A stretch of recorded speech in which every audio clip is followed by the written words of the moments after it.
हरिओम। एक कदम उजाले की ओर से मैं प्रीति आप सभी का स्वागत करती हूँ। किसी ने बहुत खूब लिखा है, संस्कार बताते हैं कि परवरिश कैसी है और परवरिश बताती है कि परिवार कैसा है। ये परवरिश और संस्कार हमारे व्यक्तित्व के निर्माण में बहुत मायने रखते हैं। हमें इंसान बनाने में इनका बहुत बड़ा योगदान रहता है। चलिए हिडन ट्रेजर में शुरू करते हैं आज की कहानी। एक किसान था जिसका नाम था दाता दीन। उसका एक बेटा था, बेटे के नाम था गोपाल। दाता दीन रोज रात को सोने से पहले अपने बेटे गोपाल को एक कहानी सुनाया करता था, मॉरल स्टोरीज। एक बार उसने अपने बेटे को कहा कि बेटा, भगवान हर कहीं है, वो सबको देखता है। बोला, अच्छा, हर कहीं है भगवान? गोपाल ने इधर उधर नजर दौड़ाई, फिर बोला, पिताजी, मुझे तो भगवान नहीं दिख रहे। तो दाता दीन ने कहा कि नहीं, भगवान तुम्हें नहीं दिख रहे, लेकिन भगवान तुम्हें देख रहे हैं, हर पल देख रहे हैं। तुम जो भी कार्य करते हो, भगवान वो सब देखते हैं। दाता दीन ने ये बात जैसे ही कही, उसके बेटे गोपाल ने इसे गांठ बांध ली, याद कर लिया। अब कुछ महीनों बाद उस गांव में अकाल पड़ा। दाता दीन के खेतों में भी अन्न का एक दाना न हुआ, घर में भी खाने के लाले पड़ गए। तो एक दिन रात के अंधेरे में दाता दीन गोपाल को लेकर पास वाले गांव में गया। उसका इरादा था कि किसी किसान के खेत से एक गट्ठर अन्न चुरा लाए। ऐसा सोचकर ही वो निकला था। उसने एक ऊंची मेड़ पर गोपाल को खड़ा किया और उसे कहा कि देखो बेटा, अगर कोई इधर आता दिखेगा या कोई देखता हुआ दिखेगा तो तुम मुझे फौरन बता देना। गोपाल बोला, ठीक है। दाता दीन अब अन्न काटने के लिए जैसे ही झुका, गोपाल की नजर पिताजी पर पड़ी। उसने तुरंत कहा कि पिताजी रुकिए। दाता दीन ने सोचा कि कोई देख रहा होगा। तुरंत बोला कि क्या बात है, कोई देख रहा है? बोला, हाँ, कोई देख रहा है। तुरंत दाता दीन मेड़ पर आया, इधर उधर नजर घुमाई, मगर कोई नजर नहीं आ रहा था। तो उसने बेटे से कहा कि गोपाल, तुमने किसको देखा? कौन हमें देख रहा है?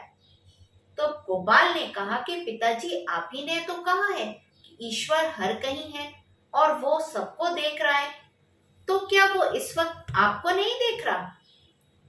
दाता दीन शर्मिंदगी से झेप गया। क्या कहता? उसी ने तो सिखाया था बेटे को कि भगवान हर जगह है और भगवान हर किसी के कार्य को देखता है। अब उसने चोरी का इरादा छोड़ दिया और गोपाल के संग अपने गांव वापस आ गया। हर माँ बाप अपने बच्चों को अच्छी नसीहतें देते हैं। आपने भी दी होगी, हर कोई देता है। क्या देता है कि देखो बेटा, झूठ नहीं बोलना चाहिए, झूठ बोलना बुरी बात है, चुगली नहीं करनी चाहिए, किसी की चुगली करना बुरी बात है, बिना पूछे किसी का सामान नहीं लेना चाहिए, ये चोरी कहलाती है। स्कूल में जाओगे तो कभी बिना पूछे पेंसिल रबड़ किसी बच्चे की मत उठाना। ये सब हम लोग अपने बच्चों को नसीहत देते हैं, हम उन्हें अच्छी बातें सिखाते हैं। पर एक बार हम अपने दिल को टटोलें कि क्या हम बड़े इन बातों पर अमल करते हैं पूरी ईमानदारी से, या परिस्थितिवश हम खुद इन बातों का उल्लंघन करते हैं। एक बार जरूर विचार करिए, हम बच्चों से जो उम्मीद करते हैं तो बच्चे वो कैसे मानेंगे अगर वो हमें ही न मानता हुआ पाएंगे। छोटी छोटी बात पर हम झूठ बोलते हैं। अगर हमें कहीं पहुंचना होता है और भी हम घर से ही नहीं निकले होते और हम फोन पे बोलते हैं कि बस हम तो सिग्नल पे खड़े हैं, जाम में फंसे हैं, बच्चे ये सुनते हैं। अगर हम किसी को इग्नोर करना चाहते हैं तो घर पर होते हुए भी हम परिवार वालों को बोलते हैं कि जाकर बोल दो हम घर पे नहीं हैं, और कई बार हम उन्हीं बच्चों से ये काम करवाते हैं जिन्हें हम नसीहत दे रहे होते हैं। तो क्या ये नसीहतें सिर्फ कोरी नसीहतें हैं बच्चों को देने के लिए, हम बड़ों को मानने के लिए नहीं है? बच्चे वही सीखेंगे जो हमें वो करता देखेंगे। अगर हमारा आचरण सही होगा तो बच्चे वही सीखेंगे, वही आचरण अपनाएंगे। और अगर हमारा आचरण गलत होगा, हमारी हैबिट्स खुद गलत होगी, तो हम बच्चों को लाख अच्छी बातें सिखाएं, वो नहीं सीख पाएंगे, उनका व्यक्तित्व अच्छा नहीं होगा।